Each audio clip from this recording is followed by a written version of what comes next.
Mystic Minstrel, George Harrison Remembered, 2. Written by Geoffrey Giuliano. Narrated by Geoffrey Giuliano. While George sometimes temporarily neglected to follow the many arduous rules and regulations traditionally required of those involved with orthodox yoga, he remained true in his heart to the goal. Harrison's walk with the venerable Maharishi Mahesh Yogi began on August 24th, 1967, when the Beatles went to hear the Guru speak at the Hilton Hotel in London. Afterward, the Maharishi invited them to a 10-day conference in Bangor, North Wales, starting the next day. George especially was genuinely excited about the prospect of hooking up with someone who it seemed might be able to finally provide some clarity in his often complicated, stressful life.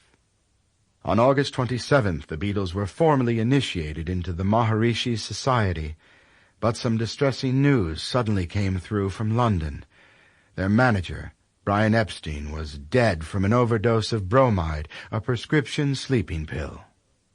Although the Beatles were naturally concerned about how Epstein's untimely demise might affect their careers and thus their staggering collective fortunes, for George Harrison the tragedy only encouraged his further retreat into the yogic philosophy that by now consumed him.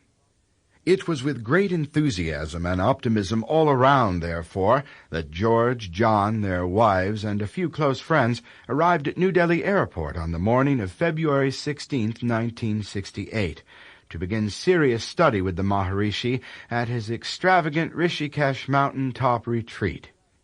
At the end of a rugged 150-mile drive to the ashram, the celebrated disciples were warmly welcomed by the diminutive guru with a shower of encouraging words and endless cups of steaming almond tea on the veranda of his comfortable bungalow situated in the heart of the rambling camp.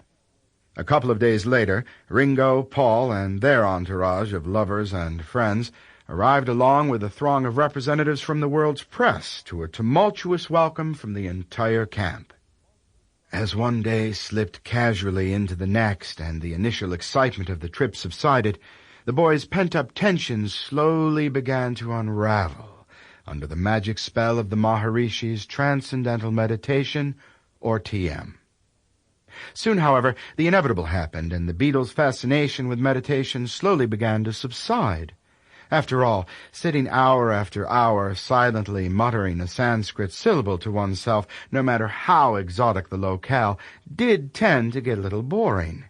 Ringo and his wife, Maureen, left after only 10 days. Paul and his girlfriend, actress Jane Asher... Sample complete. Ready to continue?